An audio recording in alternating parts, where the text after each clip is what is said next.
Hello दोस्तों, इस video में हम SSL डंप वाले टूल के बारे में बात करने वाले हैं। आखिर ये SSL डंप होता क्या है और काली लिनक्स में कैसे काम करता है। तो दोस्तों, अगर आपको इस टूल को अच्छे से समझना है तो आप मेरा पिछला वाला वीडियो देख लीजिए जो कि SSL एनालिसिस के ऊपर था। अगर आप ये वीडियो देख लेंगे तो बहुत सारी चीज़ें जो इस वाले वीडियो में यूज़ होने वाली आपको पहले से ही पता चल जाएगी। तो दोस्तों, SSL एक तरीके का कमांड लाइन टूल है। इसका यूज़ हम लोग तब करते हैं जब हमारा SSL प्रोटोकॉल में कोई फेलियर वगैरह आ जाता है। अब SSL प्रोटोकॉल क्या होता है, कैसे काम करता है, ये तो मैंने पिछले वाले ही वीडियो में बताया था। देखिए, ऊपर आई वाले बटन में लिंक आया होगा, आप वहाँ पे क्लिक करके SSL एनालिसिस को देख सकते हैं। नहीं तो मैं डिस्क्रिप्शन में भी लिंक दे दूँगा, आप वहाँ से भी जा करके सबसे पहले SSL को समझ लीजिए। तो दोस्तों, जब भी कोई SSL प्रोटोकॉल में फेलियर वगैरह आता है तो उसी की जांच वगैरह करने के लिए इस टूल का यूज़ होता है। अब SSL प्रोटोकॉल में कौन कौन से फेलियर आते हैं मैं आपको बता देता हूं। जैसे मान लीजिए SSL हैंडशेक में फेलियर आ जाता है। SSL प्रोटोकॉल का काम होता है कि जो हमारा ब्राउज़र और सर्वर है, इनके बीच में जो भी डाटा के पैकेट सेंड वगैरह हो रहे हैं, रिसीव वगैरह हो रहे हैं, उन पैकेट्स के अंदर इनक्रिप्शन करना। अब दोस्तों, होता क्या है कि कभी कभी उनके बीच का जो कनेक्शन होता है वो ठीक से नहीं हो पाता, फेल हो जाता है। तो इस कनेक्शन के फेलियर में क्या क्या प्रॉब्लम आई थी उसकी जांच वगैरह करने के लिए SSL डंप टूल का यूज़ होता है। और दोस्तों, कभी कभी जो वेरिफिकेशन चेक होता है, क्योंकि SSL प्रोटोकॉल का ये भी काम होता है कि जो भी हमारा ब्राउज़र है, जो भी हमारा वैलिड यूज़र है, उसका वेरिफिकेशन करना। अगर कभी कभी हमारा वेरिफिकेशन में कोई फेलियर वगैरह आ जाती है तो उसकी भी जांच इस टूल से हम कर सकते हैं। इसके अलावा दोस्तों, SSL के ऊपर जो भी ट्रैफिक वगैरह आता है उसकी भी जांच वगैरह करने के लिए ये टूल काफ़ी यूज़ होता है। तो दोस्तों, इसके बहुत सारे यूज़ होते हैं। अगर आप टूल को जितना डीप में पढ़ेंगे उतना ही आपको इसके बारे में पता चल जाएगा। यहाँ पे मैं आपको इसके बारे में थोड़ी बहुत ही जानकारी बता दे पाऊँगा, क्योंकि यूट्यूब पर ज़्यादा डिटेल में मैं इसके बारे में आपको जानकारी नहीं दे सकता। फिर भी आपको जितनी जानकारी मैं दूंगा उससे आपका काम चल जाएगा। अब देखिए, मैं इसका और भी अंदर चलता हूँ। तो जैसे मैं इसके ऊपर क्लिक करूँगा, इसका देखिए हेल्प पेज खुल जाएगा और इसको यूज़ करने का तरीका वगैरह यहाँ पे आपको दिख जाएगा। तो इसको यूज़ करने का तरीका वैसा ही है जैसे आप पहले के टूल यूज़ करते आ रहे हैं। आपको सबसे पहले इस टूल का नाम देना होगा और इसके अंदर कुछ ऑप्शन वगैरह होते हैं, इनको भी देना होगा। तो मैं इसका सबसे पहले मैनुअल खोल लेता हूँ कि मैनुअल में सारी चीज़ें डिटेल में दिए थे। तो मैनुअल खोलने के लिए सबसे पहले आप MAN लिख दीजिए और इस टूल का नाम डाल दीजिए। तो जैसे ही आप इसका नाम डाल के एंटर मारेंगे तो देखिए इसका पूरा मैनुअल का पेज खुल गया है। तो यहाँ पे इस टूल के बारे में देखिए पूरी जानकारी दी हुई है, आप इसको बैठ के आराम से पढ़िएगा। वैसे मैं इसके बारे में आपको बता ही दे रहा हूँ तो आपको इसको पढ़ने की ज़रूरत पड़ेगी नहीं। फिर भी अगर आप इसको पढ़ेंगे तो आपको काफ़ी सारी चीज़ें इसमें नहीं मिलेंगी। और इसके अंदर कौन कौन से ऑप्शन है और कौन सा ऑप्शन क्या काम करता है देखिए काफ़ी डिटेल में दिया हुआ है। हर ऑप्शन क्या काम करता है ये देखिए, उसके बगल में उसका डिस्क्रिप्शन भी लिखा हुआ है। नीचे दोस्तों इसके कुछ एग्जाम्पल भी दिए होंगे। अगर आप थोड़ा सा नीचे आएंगे तो इसको यूज़ कैसे करना है, कुछ एग्जाम्पल ये देखिए, यहाँ पे इसके एग्जाम्पल भी दिए हुए हैं 2-3 कमांड। तो इस कमांड को लिख करके भी आप जो भी टारगेट आपका होगा उसके ऊपर ये कर सकते हैं।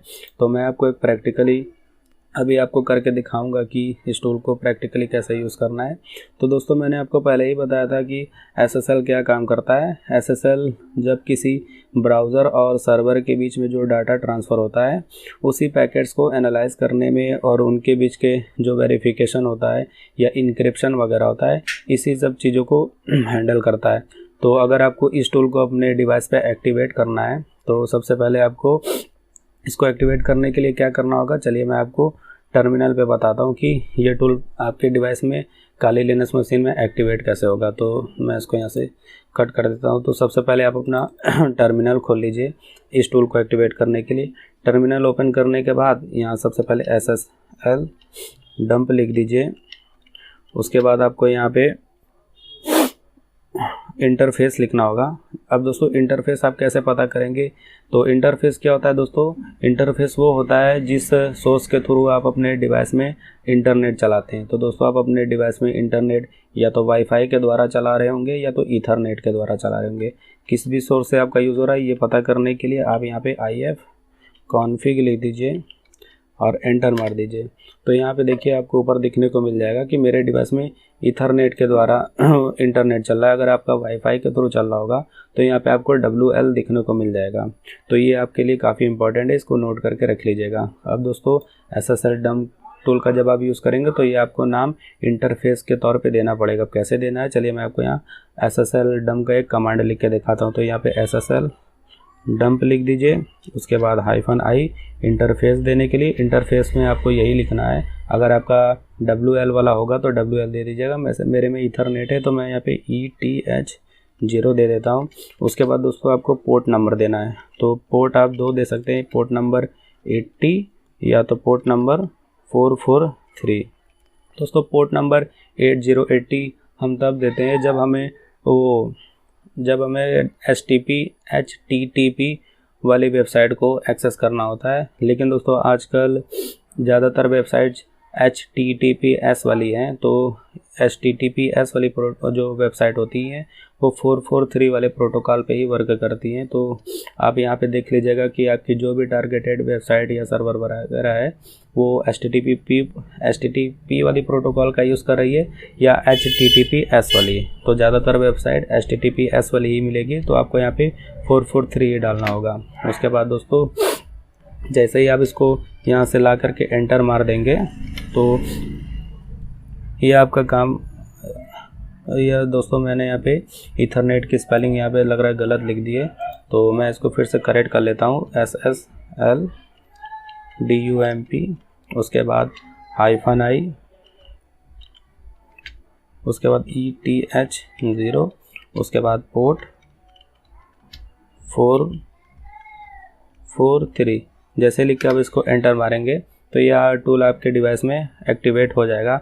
अब दोस्तों आप अपने डिवाइस में या ब्राउज़र में जो भी वेबसाइट खोलेंगे ये इसके पैकेट को एक्सेस करने लगेगा। अभी देखिए दोस्तों आपको इस कमांड के नीचे कोई भी पैकेट वगैरह नहीं दिख रहा है, लेकिन जैसे ही मैं अपना ब्राउज़र ओपन करूँगा तो मेरे ब्राउज़र में सर्वर से जो भी डाटा आएगा यानी जो भी पैकेट्स वगैरह आएगा ये पोर्ट नंबर 443 होता हुआ आएगा। तो यहाँ पे सारे पैकेट्स आपको यहाँ पे दिखने लगेंगे। तो चलिए मैं आपको अपना ब्राउज़र ओपन करके दिखाता हूँ और इस कमांड के नीचे देखिए तुरंत इसके पैकेट्स वगैरह यहाँ पे आने लगेंगे। तो जैसे ही मैं अपने ब्राउज़र को ओपन यहाँ से करूँगा और इसको ओपन होने में थोड़ा टाइम लगेगा क्योंकि मैंने बैकग्राउंड में इसको चलाया है ना, तो थोड़ा सा टाइम लगेगा। तो ये देखिए मेरा ब्राउज़र ओपन हो गया है।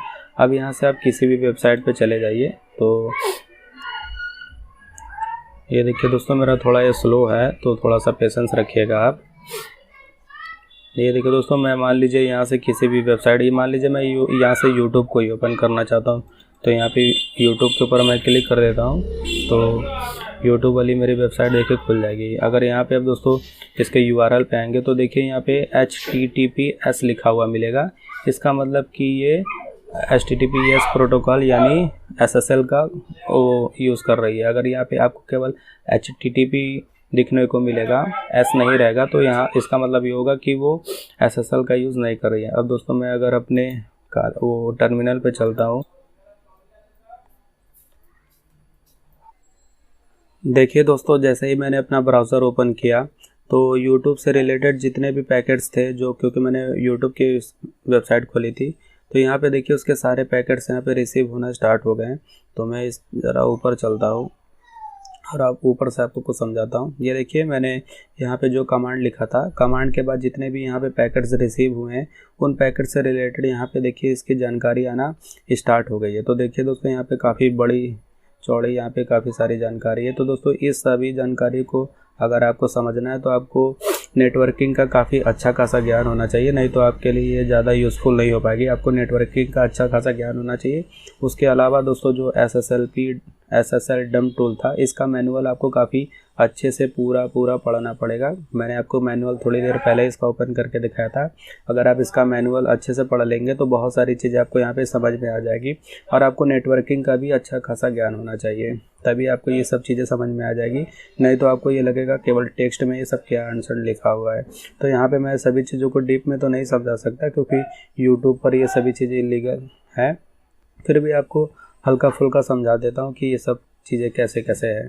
तो यहाँ पे देखिए जो मैंने टूल यूज़ किया है उसका वर्जन दिया हुआ है।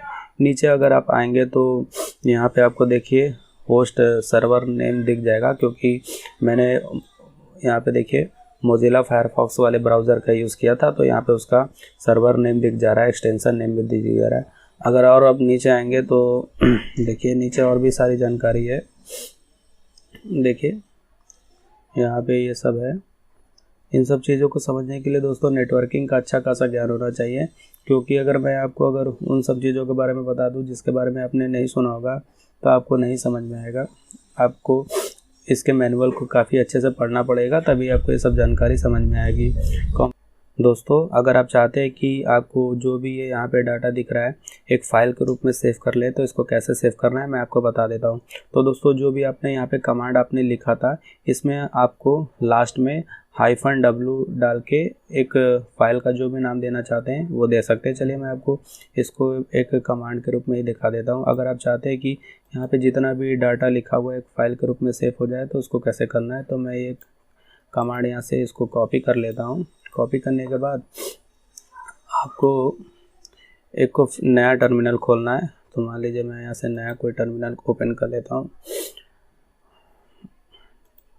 नए टर्मिनल पे आपको एक को इसका फिर से एग्जाम, यहाँ पे मैं इसको जो भी वहाँ से मैंने कमेंट टाइप किया था यहाँ पे पेस्ट करके आपको यहाँ पे -w डाल के आपको फाइल का नाम जो भी डालना है, मान लीजिए यहाँ पे SSL फाइल डाल देता हूँ। आप फाइल का नाम कुछ भी दे सकते हैं। यही कमांड लिखने के बाद दोस्तों जब आप एंटर करेंगे ये टूल देखिए फिर से एक्टिवेट हो गया।